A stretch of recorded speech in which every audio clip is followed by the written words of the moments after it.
Hey everybody, and welcome to Galactic Civilizations 3.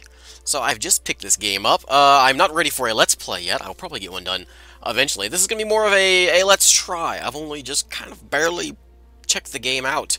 But I wanted to show off a few of the intro things. And, well, in addition, I want to see if my computer can handle the recording it at the same time. My computer's a couple years old, so this will be a bit of a test as well. But, anyways... this is, space strategy, Master of Orion kind of, like, game. It's Civilization in space, I think, is really the best way of describing it. Let's go ahead and try a new game. I want to show off some of the stuff you can do. It's some pretty cool things. So, you start off with 8 different civs, or races. One of the things that really... So, I've been watching this game for a long time. I had never played the beta or even the alpha. But I've been watching it for a while because something I heard a long time ago is that it's supposed to have the ability to do over 100 races on one of the maps, which is incredible. I can hear my computer crying right now just because of the sound of that. But over 100 on one map, that would be insane. So anyways, you start with the usual Galactic Civilizations if you're familiar with the game. The Altarian, we have the Terrans, we have the Thalen, we have the Yor is here, the Kryn, the Iridium, Iconian Refuge. But you can also create a custom race. So you can come in here, so let's copy the humans, and we can create our own race. And the way this works is we'll set up we can be Dr. Bradley, we can be, or I guess it's DL Bradley. We can set up different pictures, and what can we do here? Customize background. Is it loading up? Yeah, so we can pick up something like that one. There we go. And we can change our picture, who we want to be. We'll be some human dude with that guy, or someone else. And there's a bunch of different races here. We the fat guys. They look like they fit with the water world. There we go. And I guess you can change your leader portrait. So, overview, this is all the basic stuff. We can change our logo if we want. Basically what we're doing here, where is the personality? So, the way this works is we're actually picking the way that the AI would play us. Because as you can see, so if you can have over 100 races, there's only 8 to start with. If you're going to have over 100, you have to create 90-something. And so we can have our very own Klingons in the game. We can pick whether we want to be benevolent, pragmatic, malevolent. This is sort of the, like I said before, the way the AI plays the game. And each race has their own tech tree as well, so you can pick that. All our different colors of our ships, how we want our ships to look. We can use a different color scheme. We can go with the dark style. We can go with the Iridium ship design.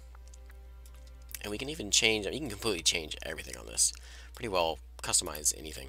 And all of them creates traits sort of Master of Orion-y, where you can pick if you're good at economics or bad at content, or contentness, not content. So anyways, yeah, that is the race builder. But I think we're going to go ahead and we'll stick with, should we stick with Earth? Or the Altarian? Yeah, let's stick with the Altarians. So we are ancient.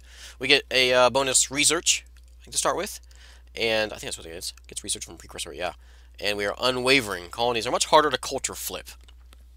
So as in like Civ 5, you have influence where you can do kind of a culture war kind of thing. And my name is Akari, and we're a deeply religious race that are kind in their interaction with others, although a bit self-righteous, for the reasons they are very similar to in appearance to Terrans. And our race traits are clever, so we get technologies quicker. Influential is our culture growth. Content means people are happy, our morale is better. Fragile is ship durability. Fast is how far your ships can move, which is actually a pretty good thing. And organize how many ships you can have in a fleet. Now a lot of this I'm not real familiar with just yet. But galaxy types I have seen. So you can see the different sizes. So normal, medium here is number 3. And we can go up to insane. Size of... Okay, I guess this is where you would have your 100. Insane galaxy. You know what? I kind of want to see it. Let's see it. And we can choose our style. We'll do a spiral galaxy. And we can pick how many stars there are, asteroids, all that. Victory conditions. Very Civ-like.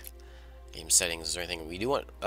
Yeah, minor races we do want. Minor races are actually very cool. I like the way the minor races are. I kind of wish that Civ 5's minor races worked like these, to where they don't just sit and be, you know, just be there. You know, you actually do something with these. They actually sort of they're like a minor Civ, I suppose. I don't know how to describe it any better. That's it. We disable tech trading if that's what we want to do. We can choose our opponents. We can add... I guess there's no random button yet. Choose our team. Right now this is all that's available, so this is all going to be... We're going to have an immense... What was it? Immense? Insane size galaxy with this. So we won't meet anybody. In this video. I'm just doing one video, but I want to see how this thing... This thing might take a while to load, so if it takes a while, I might have to cut the recording a bit down. We'll see. Alright, that wasn't too bad. So, the Altarian resistance. The Altarians are a deeply religious race. We already read all this. For some as yet unexplained reason, Altarians appear almost identical in appearance to Terrans. Altarian prophecy has spoken of the day they would one day meet their cousins, but few know if that prophecy had anything to say about what would happen next. Strengths and weaknesses. Altarians are careful researchers, generally content and influential with their neighbors. Their ships are known for being fast but fragile, although they can organize large fleets of them when called upon. So I guess we are sort of the, what's the... I'm trying to think of who it would be similar in, like, Civ. I don't know. We're the researchers, and I guess we're typically the friendly folk. This looks a little bit frightening, though. So anyways, let's take a look at this map. Can we zoom out? How do we zoom out further? I don't know how to go any... Here we go. Alright, let's see how big this... Holy cow. Man. Okay, so there's us. That is insane. Man. I don't care if my computer can't handle it or not. I'm doing a game with 100 of these of the Civs. Okay, so yeah, we're out here kind of in the Earth area, I suppose, of the galaxy. That is, so every little blue dot is another star. And, yeah, that's pretty insane. So anyways, this is our homeworld. Altaria. I'm trying to use my key, that's fast. Always scan. Okay, there we go. Altaria is the homeworld. So we'll take a look at this first. As you can see, when you build your buildings, you are placing them actually in different hexes. So let's take a look at this. So we have that. A fruit, a tasty fruit. This gives us a bonus to population. Good. And here we have geothermal springs, which what this does is if we build a manufacturing plant, like a basic factory, it'll give us a bonus manufacturing because of the springs, geothermal springs. And anything next to it gives us bonus tourism. Tourism is a culture thing, I think. Is it culture or maybe morale? Maybe morale. We have some rare stones here. You can see the icons here. This will give us bonus wealth, so it would be ideal for us to build something that would give us bonus wealth there. As you see right now, all we have is a factory, which gives us manufacturing, a lab gives us research, and a consulate gives us influence. You can get more things later on. But like I'm going to compare everything to Master of Orion, because that's what I know best. Like in Master of Orion, as you get new tech, you get new buildings, and but these are sort of, you start with a basic factory, and then you upgrade your factories to a little bit better factory. So then you replace your basic ones with better ones. So you're not actually placing, I mean, you won't run out of room. You might, I guess, but... And you can also add in more regions later on. Here's our capital. So anyways, as you build, it is advisable to put, so let's say you build a lab. It's advisable to put more labs next to each other, because the more labs, depending on what resources are there, give you bonus to more research. So anyways, this one was wealth. What is this one? This one's manufacturing. So let's put a factory there. And as you can see, here's our manufacturing. Our queue is there. So we're going to build that. And then if we build something adjacent to it, what was this one? Plus one to tourism out here. which I don't have any tourism, so that's not a big deal. But here we can do wealth and influence. I mean, we could put something... there's no influence on this one, but outside it would be influence. So we could put something like... I don't know, we'll put a lab there. As you can see, 9 turns we'll have the factory done. 9 more turns we'll have the lab done. We can put a consulate here. There we go. And as you see, manufacturing, this is production, research, and coins. It all makes much sense there if you're familiar with Civ. Here's our approval. Resistance. Oh, okay, it's our defense. Okay, and we can govern the planet. So every planet, you can kind of pick how you want your resources to be managed. You can go towards building things, or you can go towards research, or you can go towards making money. Or you can go in the middle. You can do this empire-wide, or you can do it per planet, or both. And also, you start with a shipyard in space. You don't have shipyard on the planets; they're actually in space, and so multiple planets can use the same shipyard. And this governs how you send your resources. Do you send them towards building things at your shipyard, or do you spend your money on your planet? That's what that is. Here's our shipyard here. We can manage this. We can build a distant gaze, which is a scout. Is that looking okay on the? Yeah, that's okay. We have a light spreader, which is our colony ship, and we have a deep root, which is a construction ship, which does things like build star bases. So let's build a scout.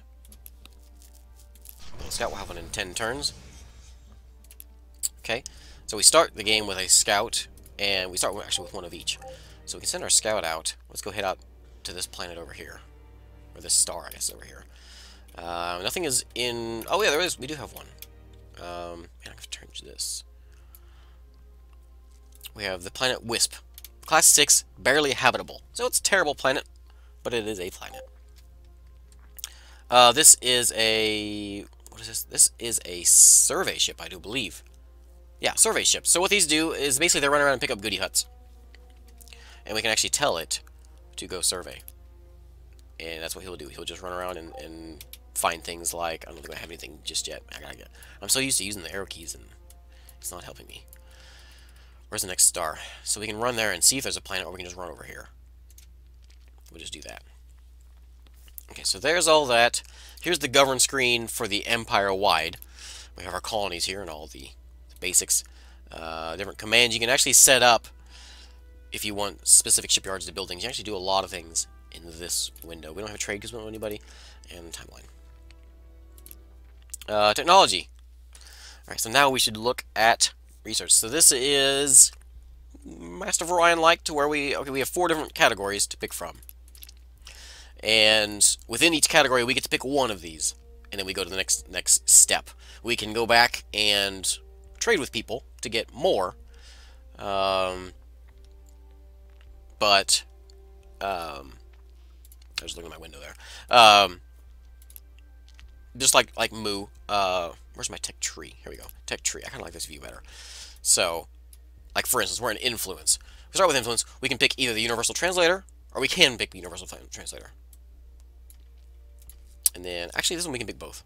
Some of these, though, like on this one, the round ones, you actually pick one. So we actually can get both of these. And then once we pick universal translator, then we pick one of these to do. So we will pick universal translator. Actually, you know, that's not a big deal. Universal translator. So you start out not being able to talk to anybody. You need this to be able to talk to people. I'm not going to continue this, so we'll just pick that and done. What was I going to say?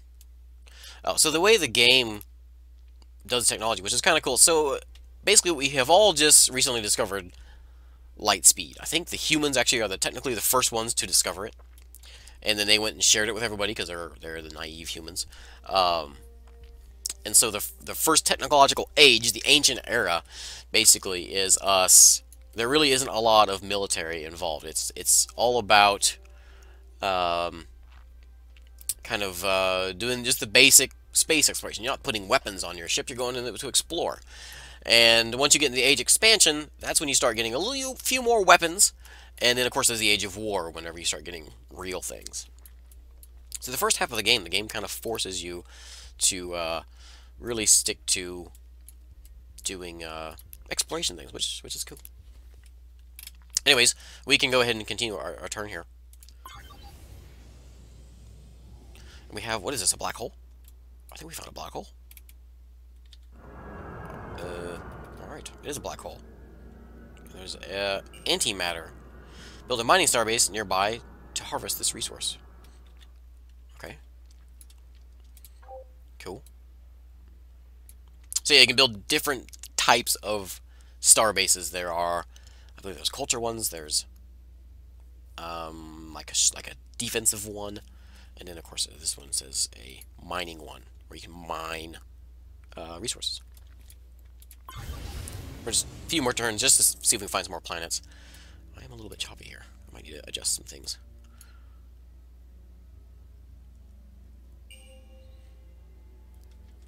Yeah, a little choppy. We'll have to fix some things. But it's running a lot smoother than I figured it would. I have it on a bit of a high setting for my recording. But, okay, so we just found a red giant. Paladin 1, or Paladin, I guess is the name of the star. But we have some dead planets, so they're not going to do us any good. So let's see if we can find something else. You're still doing your thing, and you're going there. Let's see if we can find a planet and colonize it. I guess we do have one back at our homeworld. We could just do that one. Things should be running pretty slow, of course, because I have a insane-sized galaxy that could also do it. Oh, here we go! Class 7, Earth-like. Ideal type. There we go. Let's go colonize that. And we'll show the colonization screen. Yeah, when I was running this before, it was running a lot smoother, so I guess the, perhaps the insane-sized universe can't be handled on my... here. Oh, I put the wrong button. Go over there. Sorry. Let's try this again. Okay. Oh, yeah, I'll have to edit some of that, too. I chopped off the bottom, I just noticed. Oh, well. You. Go check it out. Oh, we have an idle ship. Scout. Just go over here. I don't think we can do anything with the black hole. Maybe we can study it. Hopefully he'll make his way over here.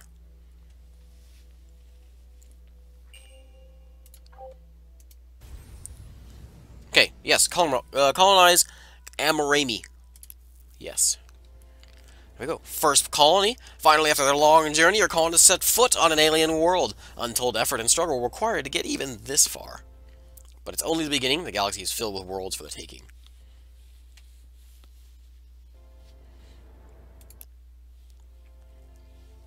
Alright, so this planet has a powerful drug. The flowers of a specific plant on this planet are a powerful intoxicant. When ground up or smoked or inserted in various places, the drug provides an intense feeling of contentment to all those who consume it, although in few cases people have been content to walk directly into powerful machinery. What are your orders? So every time you colonize a planet, you get this. Every planet is unique in some way. And depending on what you pick, you get bonus points into specific attitude tree, I suppose. You can be benevolent, pragmatic, or malevolent. And these are sort of the civics, I suppose, of your empire. We pick benevolent. We don't want to tread on people's happiness, but walking into machinery isn't good. Establish treatment programs for anyone who wants them, and put up railings everywhere. This will give us bonus approval. Everyone will like it. It'll give us some points. There's no sense leaving this opportunity in the hands of amateurs. Make the drug illegal, but begin research efforts to harness its pharmaceutical effects to market uses for it. This one gives us a pragmatic score. We lose approval, but we gain economy and research on this planet.